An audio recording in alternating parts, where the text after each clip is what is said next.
He can't hear you? I can hear you. Oh, now she can hear you. I can hear her. Yeah, I can hear her. Can you hear Sister Rita Danielle? No. No, she can't hear you, but she can hear me.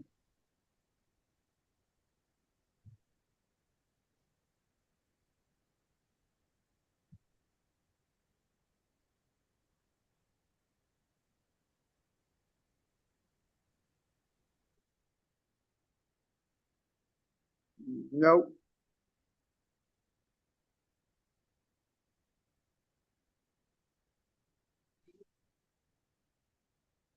Nope. Because when she can hear you, I'll be able to hear you.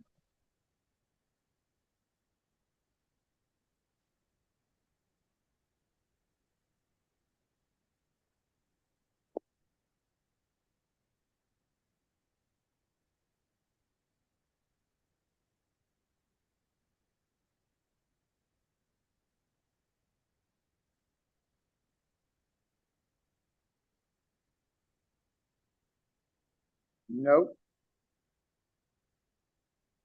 No problem.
Does she see people in the waiting room?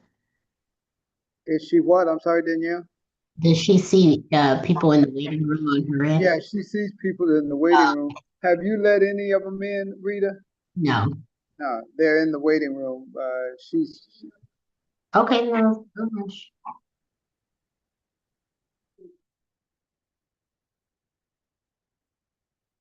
Uh-huh. Okay.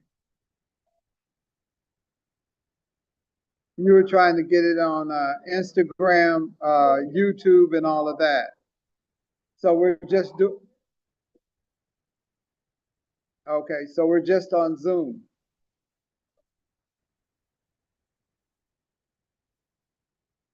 Right.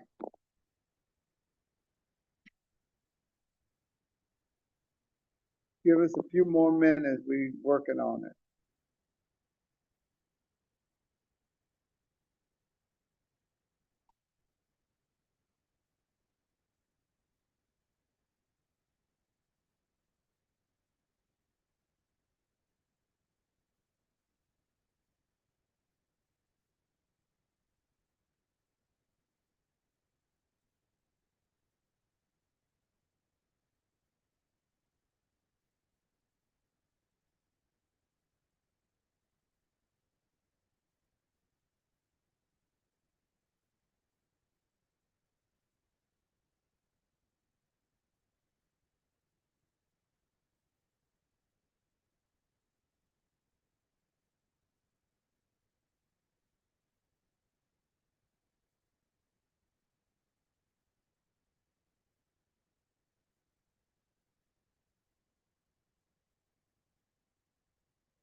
I'm sorry, Sister Rita, what did you say?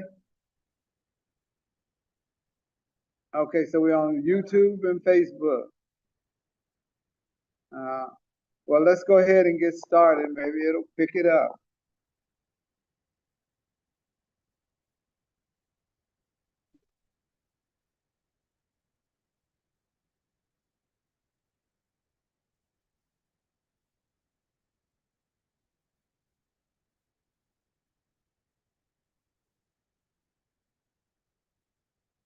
Tell me when to start.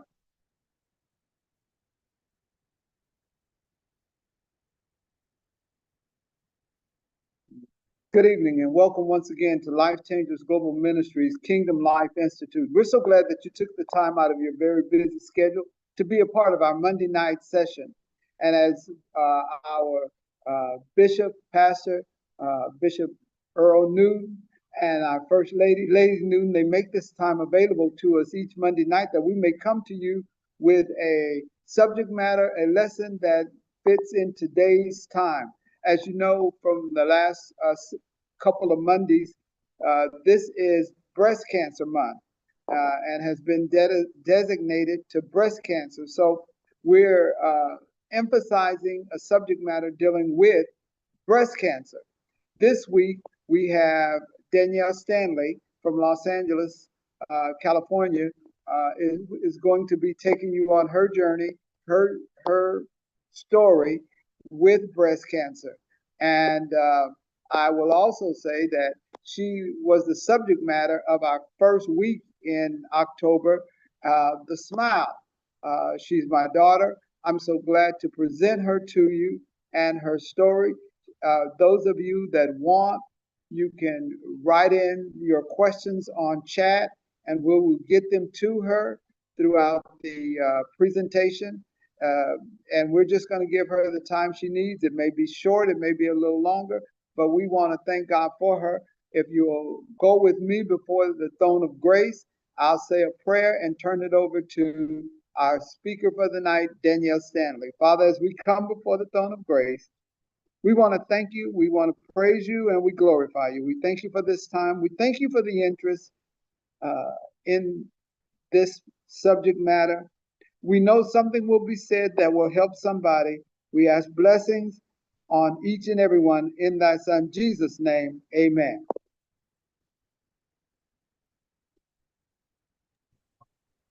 Amen. You want me to take it over? Yeah. Okay, okay.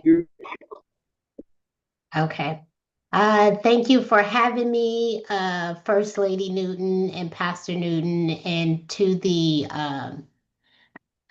for all of the global, I'm sorry, global ministry. I truly appreciate you having me here today to share my story, and hopefully it will inspire someone or also somewhere to go if you know of anyone going through this that needs someone to reach out to, then you have a face and somewhere to go. So I'll share my journey as well as the foundation that I started. 1 second. Think she has to spotlight me because you're on. Um, you want me to continue to go? Yeah, I'm sorry, I didn't hear your question. Okay, no, I'll go. Um, my name is Danielle Stanley, and I was diagnosed on it was Friday the 13th, March 2020, with what they say it's called triple positive. It was stage 3, triple positive. Sorry, so some things going. Okay, triple positive breast cancer, and that's where your body produces too much estrogen. There is the leading number one cause of most Black women is the triple negative, and so in my case, I had the triple positive. And there's really nothing that I guess would you could do in advance to warn you about it. I was at the age of 41. I had my first mammogram at 40 and it did not detect it. During this time, I had um, started the year off as we all do, or most people do, with a challenge to try to tone up and to lose some weight. And so it was mainly toning. So I had started this working out, eating well in the month of January. And I slimmed down a lot. And so during that time, I actually felt a lump. I also say that I was, at that time, I felt like I was in the best shape of my life. I was running 3 miles a day. I just really felt really good at that time. Um, Looking back on it, I will say I was in a good place to where I think shedding the pounds allowed me to feel the lump that had been there. But by slimming down, I was able to really feel it and it come to my attention. February is usually the month that I have my annual checkups, and so I wanted to make sure that I made that a priority at my next appointment. So fast forward, in February, I had my appointment, and he said, absolutely, we need to go have someone take a look at it. It is a bump. So I went through mammogram, came back, biopsied this. So over the next month, I went through several tests until I got the call on March 13th.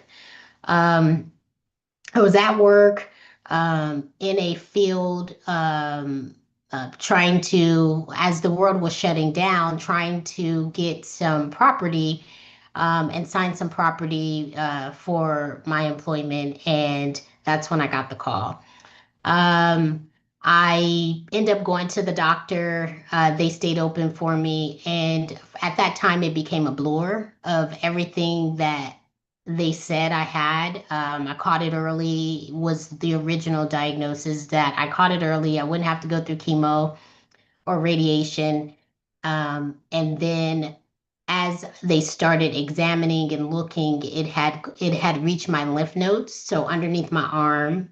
And I always am looking underneath my arm. You could feel uh, a bump or there was something there, and that's another reason why for me it was stage 3 because it has spread to my lymph nodes. And I was also told that I had to start my chemo right away to because I had an aggressive form of it. So just the decision making on what do you do? Do you at that time I only had a primary doctor. I didn't know that I needed a oncologist. I needed a um, surgeon. I went from having one doctor to about a team of doctors, and a cardiologist looking at my heart, making sure that the chemo or what they were providing did not affect my heart. In speaking with my cardiologist, it was chemo is now affecting uh, those Black women with chemo. They're starting to see years after the effects of chemo that it is affecting Black women's heart. So at that time, I had to also take that into consideration because my cousin, the chemo actually did affect her heart, and so she's on heart medication. She had to get on heart medication, so she wanted to make sure that I took that into consideration. So I didn't want to go into all the details of it, but I wanted to make sure that I took into consideration every aspect of my treatment. I decided to go through with chemo, and I had 6 rounds of what they call the hard medication. And so every 3 weeks, I would go through the chemo. And I was told at the first one, it was April 15th on my way, that in 14 days, your hair will fall out. There is a chance, a 10% chance that it'll stay. And however, more than likely, it would fall out on your 14 days after your first treatment. I did feel that I would be in that 10%. I prayed and I just, during all this time, I continued to trust God that He had me. Spiritually, I feel that um, this is very an emotional and it's a spiritual in your head when you're going through it and you find out that you have cancer. Up until that time, all of my favorite some of my favorite movies were the mom passed of breast cancer. I think of Stepmom and the mom passed of that, and those were things that was coming to my head and I had to start preparing for that. However, my oncologist was saying, "Hey, it's not the death sentence that it once was because of research, and so don't think that way. You're going to be fine." And I truly believe that. I started the year off with um, Pastor Mike, his song, it was my favorite song. It's gonna be big. God is working miracles just for me, and it's gonna be big. And I truly believe that. It wasn't the story that I would have told of it being big, but I knew that God had a plan for me in 2020. It was my year, and I claimed that. I really wanted that. I wanted to work for that. And I looked at it as whatever it is that during this process to take me through, if it's peeling back every onion, every layer that I had to truly see and seek Him, then this was that time. Um, Trying to not ramble is hard when I don't know if anyone had questions, but I don't see anything in the chat, so I'll keep going. On my first chemo treatment, when I was driving the chemo, my husband turned on the radio and he was playing some music, and the song that came on was by Kirk Franklin. And it said, "I smile. Even though I'm hurting, I smile because I know God is working." And so that literally became our song that we listened to every treatment to make sure that my mind was clear that whatever God is doing, that He is with me and that He's working during that time. And I truly, truly believe that. Um, I went from April 15th and my last one was on July 31st. And the goal was that the chemo gets, shrinks the tumor. If not, then you also have surgery after that. So I had surgery in August. I had what they call a lumpectomy, to remove whatever the chemo didn't. During my surgeon basically said that the chemo worked because it had shrink the tumor and it had gotten everything. My surgery was successful that I did not have to remove any lymph nodes, although it had spread there. They didn't have to remove it because the chemo did its job. Um, I also went through radiation. It was 28 rounds of radiation. And really what that is, that was one of the most draining part of it because you're really burning your left or right side, or for me, it was my right side of my body. And so you're going in there and the radiation, it takes a toll. It takes a toll on you. There are certain side effects I still have from it. I cramp. I have, foot cramps or chest cramps that came from my radiation that I'm not going to say I'll always have it, but I do. There are side effects that I do have from the chemo and the radiation. um so I smile. I This year you are not considered a breast cancer in the data, from the day that there was no cancer found after my um surgery. I've always felt like a survivor, that God allowed me to, that He,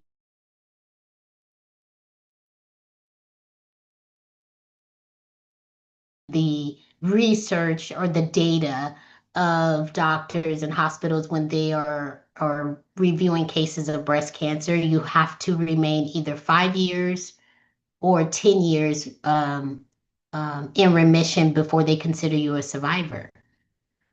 So I hit my 5 years on August 19th, 2025. And this year I said this is my survivor year because I've been claiming it, so I've always been a survivor, but since 2020 when there was no more cancer. However, now I'm in the books, I'm in the research. I'm in that number of survivors to where I had a clean bill of health.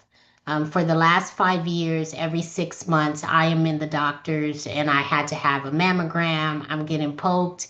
And that's been my story for the last 5 years. I see my doctor every 6 months, and to where, yeah, we know each other and everything. And so even the radiation, all of the hospitals that you go into, you every 6 months I see them. So now I'm to a point where I only see them back annually. I am on um, tamoxifen, which it is to help with the reoccurrence of it, or the reoccurrence of either another form of cancer. It's supposed to help with that, and that it's a pill that I take every day. I am no longer. I only have to take that until February because that will be my full 5 years. I started taking after the radiation, so I do still have that until February. Um, the foundation, I'm sorry. Um, during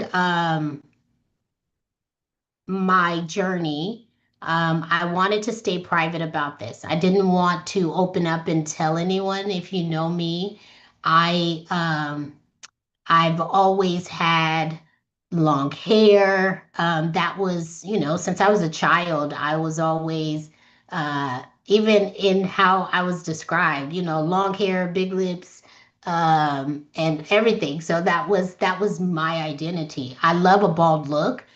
It just, I didn't feel that was in my story. So I wanted to keep private about it. I didn't want to open up and tell anyone about it.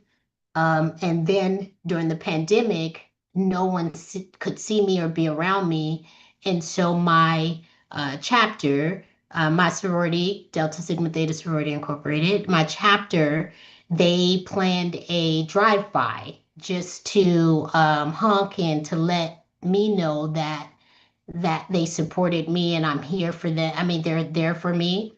I wasn't allowed to, because I was going through chemo during the pandemic. No one could sit with me during my chemo treatments. Not even my husband. They allowed him to get me set up the first time, but he couldn't sit there while I got my chemo treatments.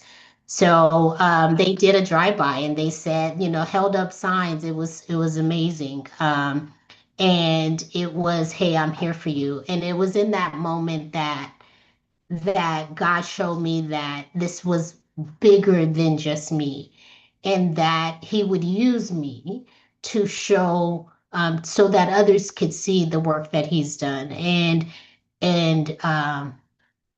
I'm loving that I'm telling the story and not getting emotional, because I will cry all the time telling this story, just going through it and reliving certain things. And so, although I didn't want people to see me bald, it was time to reveal that. And I think that even when they did it, it was around Mother's Day in May. I didn't even post it for like a month later until I was comfortable in that and ready to show the world what I was going through.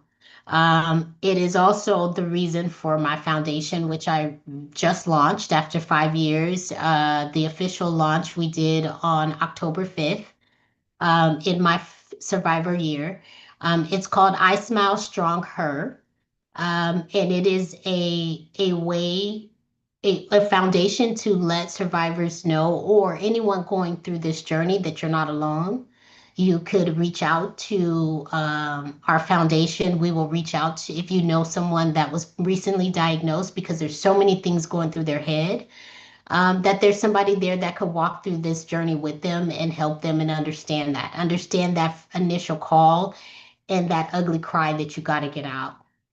It is also to send care packages depending on where they are in their journey, if they just found out, if they just completed chemo, if they're going through radiation. There's things that your body needs when it goes through radiation, as well as if you are on that journey and what's next. Because every time you go to the doctor, mentally, you have to continually to be strong and in your word because you will hear it's just the unknown. If I needed to remove something from my diet that I didn't, or you have all these things in your head. What if I did this, or did this cause it? Because there's no clear way to know exactly um, why it is that you received this diagnosis. So uh, the foundation is there for you to spotlight, to educate. This is one of the things that the foundation does for me to speak and to share my stories so that someone else can get from that. It's also, we recently had, it was a showcase of survivors. It was a chance for me to give them their flowers and so that they feel beautiful and to tell their story. Through their stories, others will learn. And it was an amazing event. I had five survivors that was able to, for some people, the first time they were ready to tell their story. Because there are some that go through this that do not want to tell their story. So this foundation is there for that. It's there to be with anyone every step of the way that they're there and to know that there is someone that they can reach out to. So I feel like I've rambled on. Is there anything in particular or any question that has come up? I can take a deep breath and see if there's anything that you want me to add or share. My support system, I can get to that. If there's no questions, then I can go to the support system. Okay, I'll go to my support system. Um, an amazing support system. I think that family, again, mine was unique in that I was diagnosed during the pandemic when no one could be around you or could come. And then also, we had to make sure that anyone that came in the house wasn't sick or had COVID. Because my immune system was compromised, so I had to be isolated in that sense.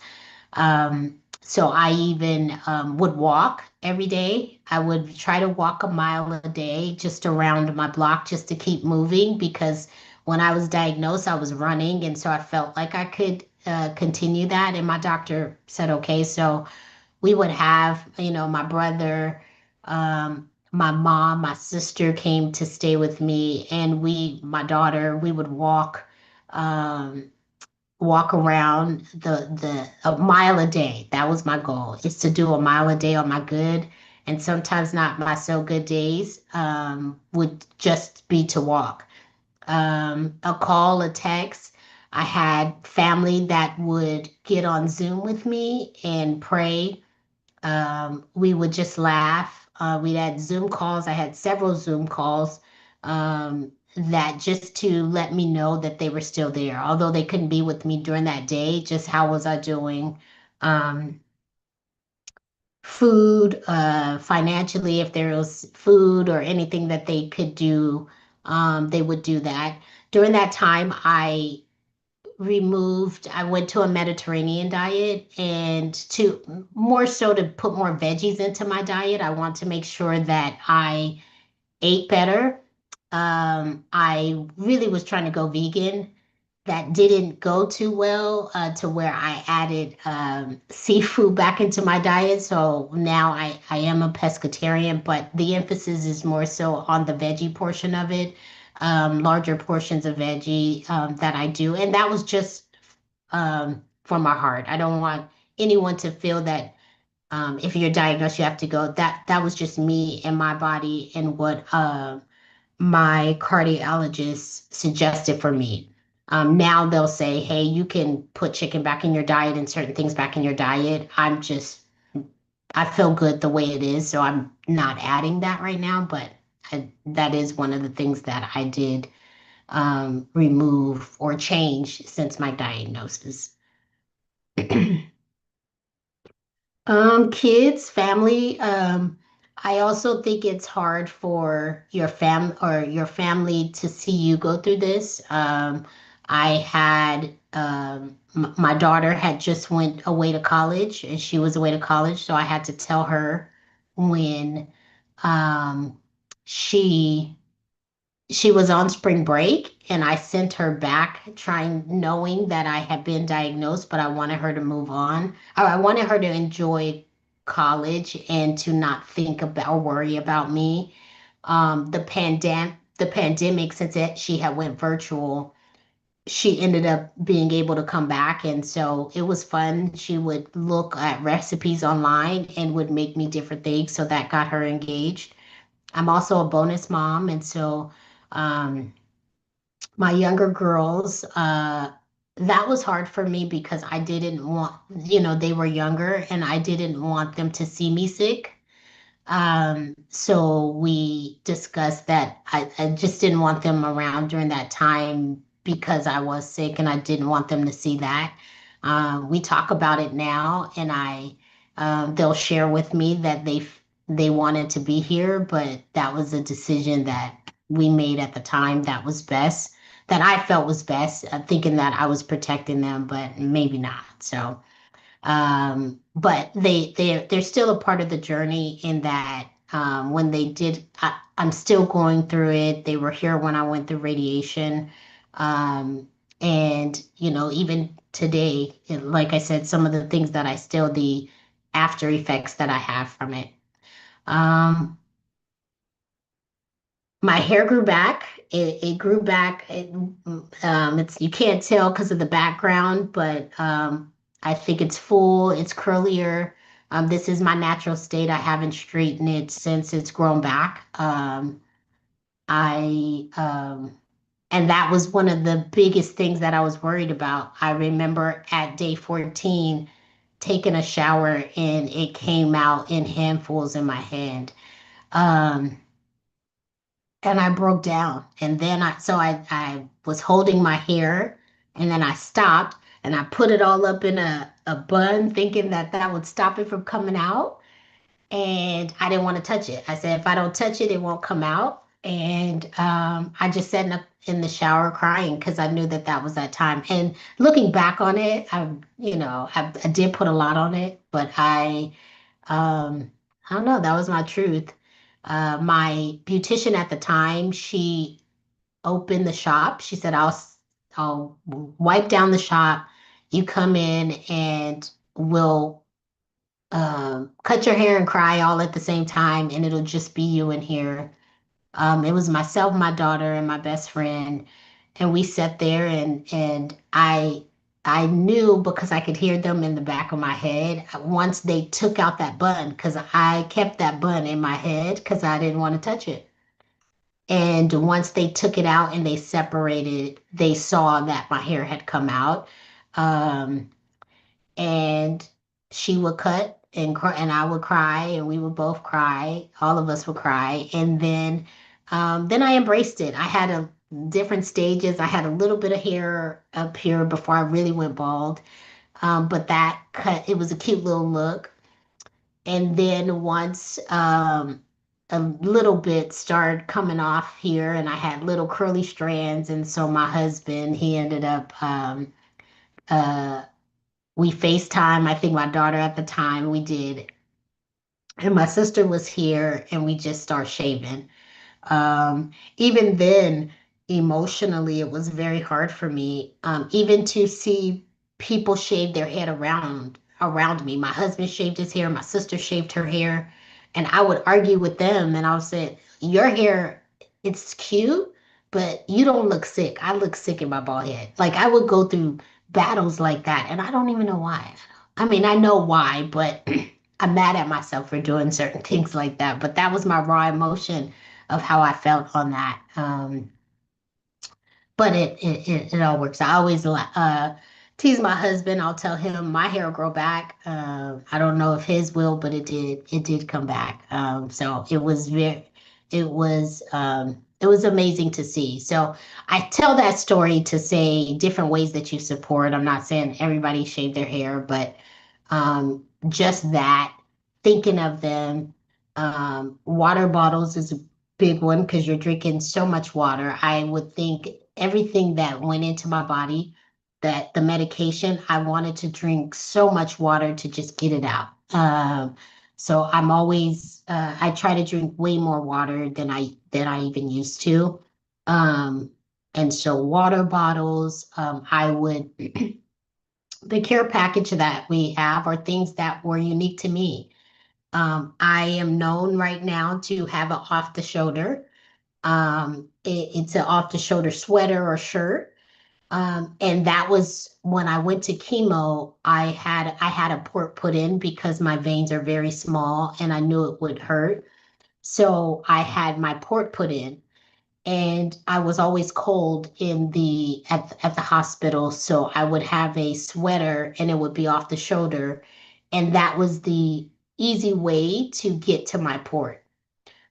So in the box, it is a off the shoulder for those that are going through the journey so that they don't have to undress and to do all of that. The off the shoulder helps and they can just put your port if that's something that they would want. Um, One of the candies that helped me with the nausea, with being nauseous every day, because you get nauseous and your bones hurt. I would suck on ginger candy, and that truly did help. So just ginger candy, I would put that in there as well. Socks, some are weighted socks, so every time I got chemo, I would put ice on the bottom of their ice socks on the bottom of my feet because it helps with the that your hands don't get numb and stay numb because of the that what's put into your body. It can make your hands from getting numb. And so they tell you to offset that with ice at the bottom of your feet. So as I got chemo, that's when I had that. Which is socks, and that's another thing that I put in the care package. So these are just little things that helped me, that sometimes people won't know. And so I try to make the care package meaningful with or things that has helped me out. You'll always need chapstick or a lotion or something because you really do get dry. So I try to put that in there as well. Um, and that's it. And just more so inspirational quotes, reminding um, yourself of or different Bible verses, as well as a journal. Keeping a journal of what's your journey, how whatever medication made you feel that day. I woke up feeling this way, so that when you meet with your doctor in 3 weeks, you're remembering everything and you're keeping a journal of what's of your day to day. Because every day, some days are good, some days are bad, but you're able to jot it down really quick. And then when you get in front of the doctor, you're able to advocate for yourself, if that's reducing the medication because of the way it feels. So always keeping a journal by you as well is another item in the care package that is sent. Um, Sorry. Trying to think of anything else. I think I've really laid out everything that I've had. Also knowing one thing that I would change, I try to tell my family every time I can to get that message for women out there that whenever you go to the doctor, it will say, "Hey, do you know anyone who's ever had breast cancer?" I tell everyone in my family, all my first cousins, second cousins, I'm that cousin. And I want you to know exactly what I had so that you are able to prepare yourself. You know better, so you do better. And so I want to make sure that people know what I had and to continue to get checked. There's people around in my family that still won't get a mammogram every year.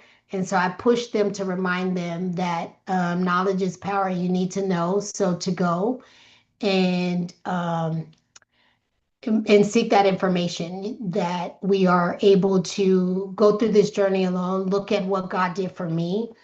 And I want you to know that there's resources out there. Also for your kids, your family. Um, my 25-year-old, it also changes the timing in which she needs to get a mammogram. So instead of 40, she will have to, well, I was diagnosed at 41, so she has to start getting her mammograms at 31. So even for our legacies or our children, we need to make sure that we know so that they can know and so that we can better educate them as well.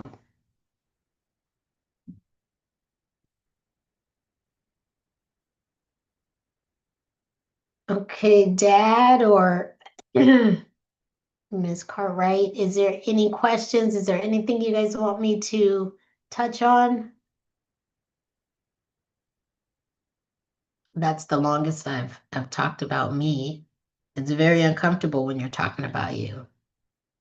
Oh, I do want to share my Bible verses. I've had a couple of them that I during that time that I would read every single day. Um, some of them were my grandmother's. I would have my grandmother blessed oil that would have here. My Aunt Rochelle would pray with me the night before my chemo with my husband and I. So we had things that we would do together. Um, One of the Bible verses that I would always say is Psalms 118:17. I will not die. Instead, I will live to tell what the Lord has done. That was one that I would always say to myself, opportunities like this.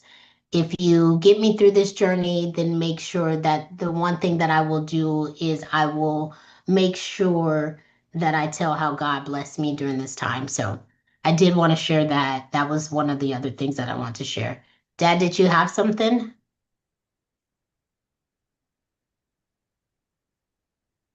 Danielle, can you hear me? Yes, sir. I'd like for you to go over. We had last year we had several speakers come in, and you touched on it very briefly, but she had a traumatic experience when she was diagnosed, and eventually her husband left her during this journey. I know that you and your husband chronicalized the full journey, both in pictures and, like you said, in your journal. Will you touch on how important the support from your husband was to you? Okay, yes, yes. It was very important. I shared this at my event because for me, or anyway, when you're going through this, you're ill.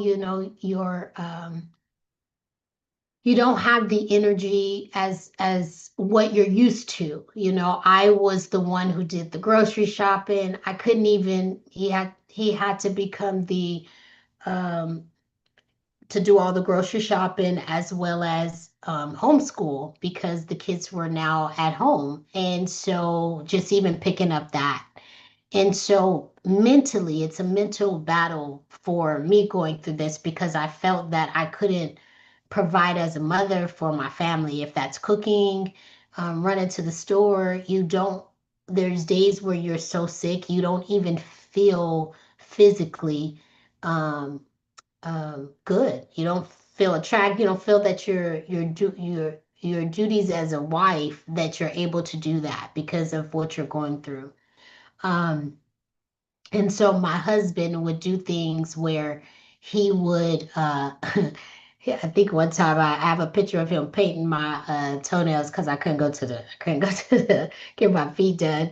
Um, but it wasn't even that. It was the time where I would be in the kitchen and he would rub against me, and just that moment that I needed to feel that. I needed to feel that despite how I felt I looked, that he still loved and was attracted to me at that time. I mean, going through that, because that was really hard for me. I didn't feel pretty.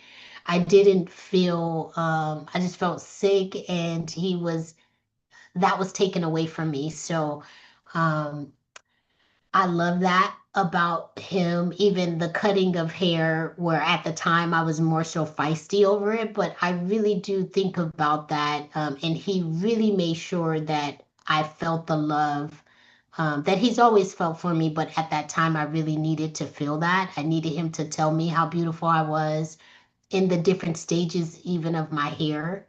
Um, and even now, I had lost so much weight. I hadn't been that small before. And so I didn't like feeling or looking sick. And so he had to reassure me. Um, he would reassure me all the time that how beautiful I looked, um, and that he was still attracted to me. Like I still needed that. He would also take me to doctor visits. Even during that time, he was at every single one. Once I heard that I was diagnosed, everything became a blur to me. And so, because it's so many medical terms, he started recording all of my visits. And so I can look back, or even during the time where there was medication given, he would go back and play that so that we knew exactly what we needed. So him being a support system was actually uh, extreme. I couldn't have made it through this without him. I also feel that your support system um, needs therapy when they go through this, because although they're not physically going through it, they suffer as well. I One of the things, once I finished my chemo, I went through UCLA. They have a medical program. That's where I go through all of my oncologists. Everyone's through UCLA. They put you with a therapist, me. And because some people, which me, I will have survivor remorse, because there are people who um, were not able to, or did not, as they would say, ring the bell. Um, I did not, at my facility, I didn't ring the bell once I was done, because they told us, hey, there are people that won't ever ring the bell. So they didn't have that. But there are places where once you're finished with all your treatment, you ring the bell as a completion, a milestone, accomplishment. So I just didn't do it there. Um, so they couple us with a therapist, and I've advocated for your support system around you, for my husband to get one, as well as the kids to get one, just because you don't know from their point of view or their perspective.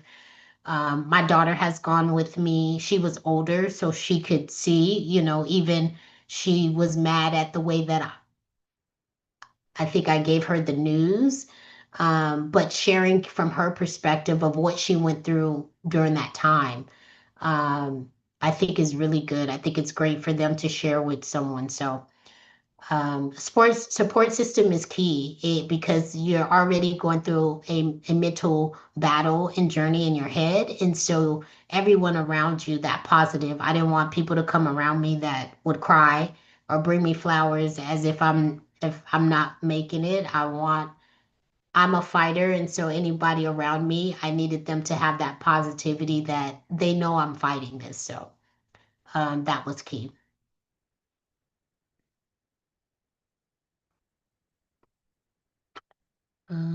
Anything else?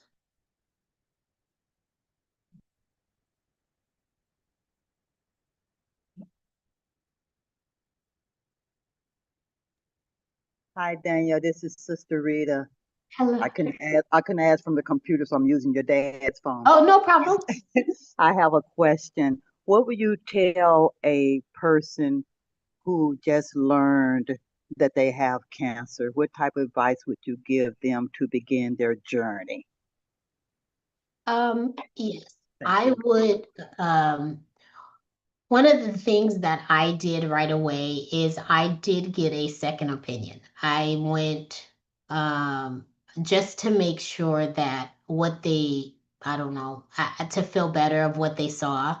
I would definitely get a second opinion, but it moves so quickly that sometimes you don't feel like you have time to get a second one. So depending on that stage, I would definitely get a second opinion and know that everybody's journey is different.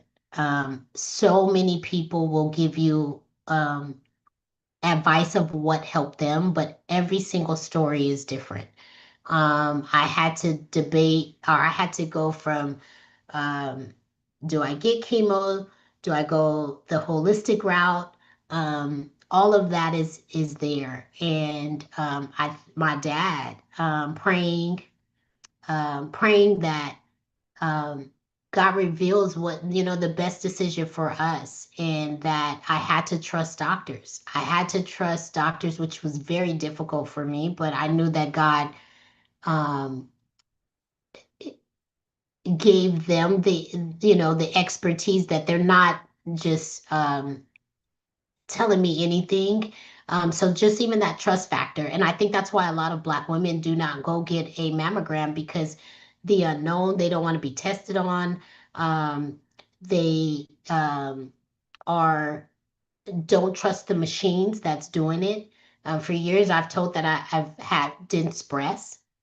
So I would definitely, that trust factor of doctors, it creeps up on you. So I would definitely make sure that I'm praying, you get in your word and pray that he reveals of what is the best route for you, because you will hear so many things coming from you, but find that one that I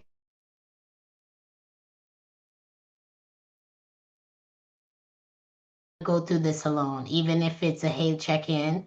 And that's what the foundation does. Um, to I have done this. So the one of the foundation is to walk with someone along the way. Once you lose your hair, people send a message, or I've text people. There's like, I do not like the way I look bald. And I will share my picture of where the different stages, like, this is what I completely understand, because not everyone wants to share that picture. Or I have um, this symptom. Did this happen to you? And so that you're able to share. So I would definitely, if there's someone that they can connect to, I would do that.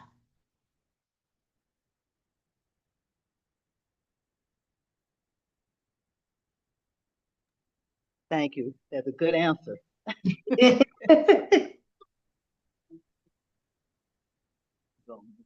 on that.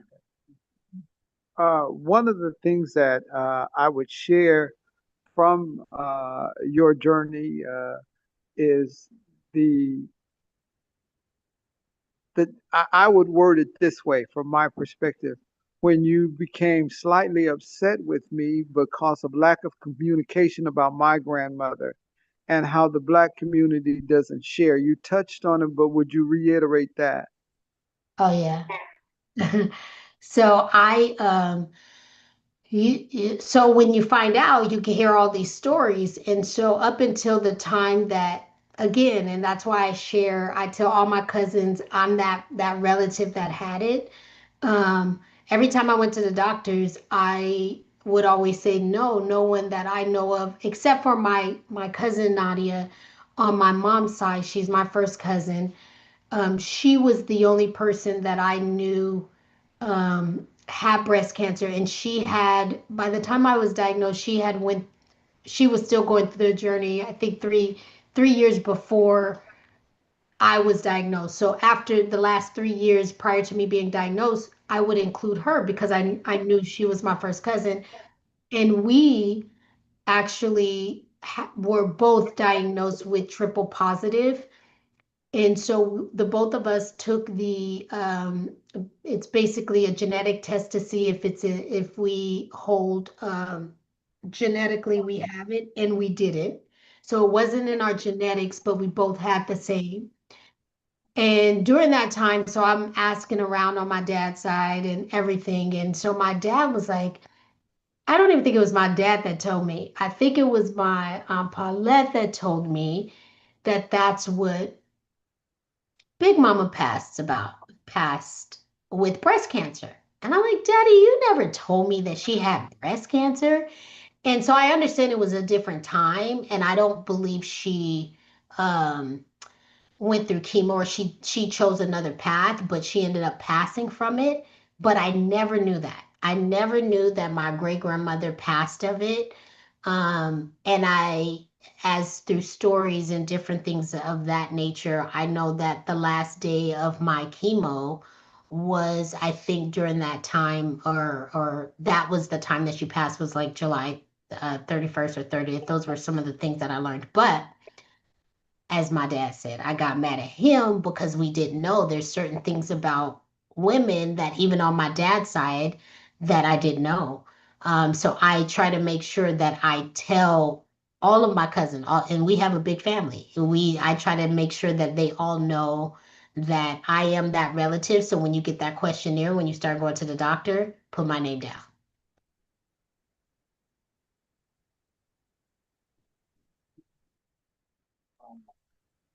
We want to thank you. I don't know if there's anything else that comes in through the chat box or that Danielle wants to say, but we do want to thank her for taking the time out of her busy schedule to be a part of and to share her story with you. We thank God for just trying to get information out. And that's what Life Changers Global Ministries Kingdom Living Institute, Pastor Newton says, I want the lessons, the subject matter to be relevant and important to the community each week. And so what we do is we take online truthful living situation and couple them with biblical. And one of the things that I say as we get ready to end is that the Bible says, "For men ought to always pray." And no matter what you're going through, I believe in going to the doctor. I believe in getting the doctor's assessment of whatever physical matter, and then taking that back to the throne of grace and asking God to bless and to move. Because even when Jesus healed the 10 of leprosy, he said, "Go show yourself to the priest." And those of you that are Bible scholars know that in those days, it was the priest that had to determine if you were truly healed of leprosy. So, what I say to the community today is go show yourself to the doctors, allow the doctors and your faith to bring you through your journey. For it is not without Christ, but it is with Christ that we go through our journeys. Um, I'll let Danielle say any last comments that she had as we look and see if we have any additional questions. No, we don't have any questions. Danielle, you want to close us out with a final comment? Thank you again for having me. Next year maybe I'll change it up to where I'll be there, so we won't have that. But thank you for always having me and supporting me. I don't know that I could say no to my dad, but I don't know that I had a choice. No, I'm just kidding. But I am an open book, and so I share. I make myself available. And so if there is, check out our website. It is Strong Her, not So just I Smile Strong Her. I will put it in the chat so that you can spread the word. But if there is anyone, it's www.ismilestrongher.org. If you want to be a part of um, our movement, and also helping others. I'm gonna bring it to Arizona. So even if you have someone that you want to celebrate that is going through this, that you would love to hear their story, let me know. What I did in California this year, celebrating survivors. It's something that I'm passionate about. I want to do in Arizona. So just let me know. And thank you for having me. I do appreciate it. Thank you, Danielle. Thank you. Once again, let me say before we leave, we have our engineer, Sister Rita, and she worked tirelessly starting all weekend to make sure we wouldn't have some of the difficulty. So the effort is always there. Sometimes the results don't come, but I want her to know that we appreciate it, because when we're bringing Miss Stanley in via all of this technology, sometimes it gives us a little snag. We thank God for you tuning in and being a part. And until this time next week, may God bless you and may God keep you. Thank you.